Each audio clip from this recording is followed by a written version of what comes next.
একজন প্রবাসী, যে কোনো একজন বিদেশিকে একবার জিজ্ঞাসা করো, ছেলেরা জিজ্ঞাসা করো একজন প্রবাসীকে যে টাকাটা জমাইতে কি পরিমাণ কষ্ট, কলজাটা মাটিত লাগিয়া।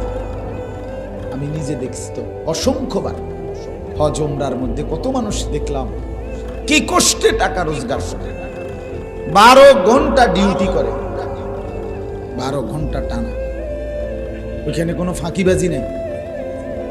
12 ঘন্টা ডিউটির পরে হোটেলের নিচে, বিল্ডিং এর নিচে, আন্ডারগ্রাউন্ডে একটা রুমে 12 জন 14 জন একটা সাদ্দুর বিছাইয়া মাটি নিজেরা রাইন্দা খায়, নিজের জামা কাপড় নিজেরা ধোয়, একটা ট্যাবলেট। এক ছেলে একদিন আমারে কইতেছে, আজ 11 বছর বিদেশ, একটা ট্যাবলেট জীবনে কেউ কোনোদিন নাই, কিন্তু খুললা দিল। সব নিজেরটা নিজে করতে হয় হুজুর। কত সময় জ্বরে, মাথা ব্যথা, এই পাশ ওপাশ কাতরাই সারা রাত, বিবি নাই, সন্তান নাই, বাবা নাই, মা নাই, কেউ যে একটু আদর করে হাত বুলায় দিব, এই মানুষটাও নাই। ওই পাই বসে বলে না ভাই।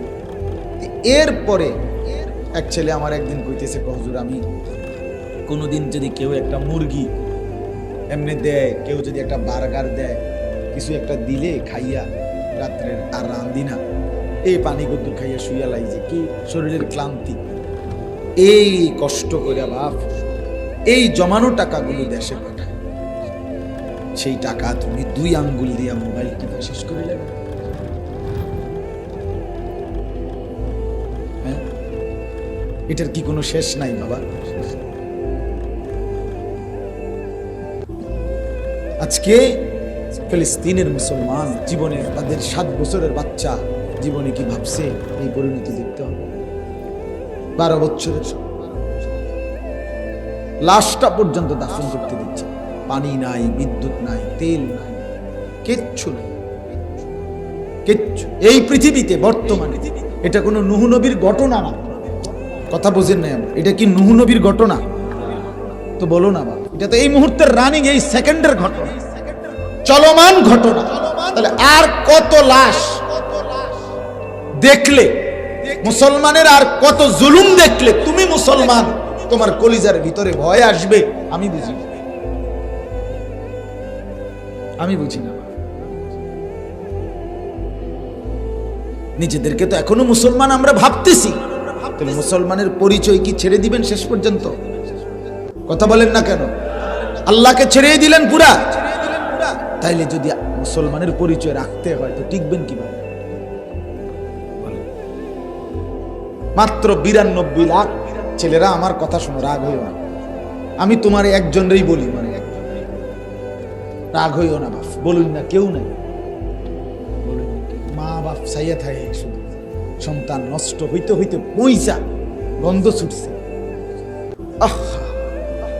আমি জানি তো সব, অনেক মুরব্বীরাও জানে না মুসলমানের ছেলে মেয়ে এখন কি করে, কি করে। এক একটা মোবাইলের ভিতরে ছেলেদের, এই যে ছেলেটা 1 ওয়াক্ত নামাজ পড়ে না, তার হাতে যে বড় মোবাইলটা, সে কি করে আপনি বোঝেন না? হ্যাঁ, আপনি বোঝেন না এটা? সে করেটা কি? পৃথিবীর সমস্ত নোংরামি, সমস্ত উলঙ্গ ছবি, সমস্ত বেহায়াপনা সারা দিন সারা রাত করতে থাকে। সমবয়সী বন্ধুদের আড্ডায় একই কথা, একজন আরেকজনকে দেখাইতেছে একই জিনিস, একই আলোচনা, শুধু নারী, শুধু জিনা, শুধু ব্যভিচার, শুধু অসভ্য